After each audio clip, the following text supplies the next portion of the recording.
अमूमन विद्यार्थी देख करके कहते हैं कि बड़ी मोटी किताब है, कोई और ऐसी किताब बता दीजिए जिसमें वन लाइनर टाइप का कुछ लिखा हुआ हो। जवाब तो मैं नहीं दे पाता हूँ, लेकिन आज एक बात कहना चाहूँगा कि जिस देश का नागरिक और ख़ास तौर पर विद्यार्थी जीवन में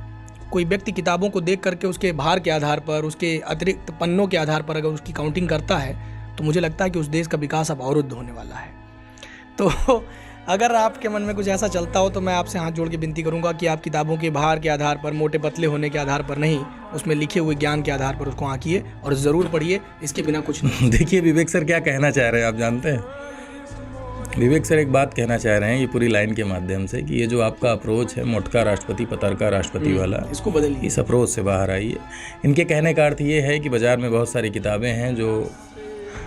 फैक्ट का भंडार हैं, जिसमें हज़ार हज़ार 2-2 हज़ार फैक्ट लिखे हुए हैं कि उनकी मम्मी का क्या नाम था, उनकी पापा का क्या नाम था। परीक्षा इसकी है ही नहीं, इसकी डिमांड ही नहीं। हाँ, मैं मानता हूँ कि प्री में बहुत फैक्ट आते हैं, मैं मानता हूँ कि बिना फैक्ट के प्री नहीं पास किया जा सकता है, लेकिन भावना को समझना होगा, विषय के अंदर के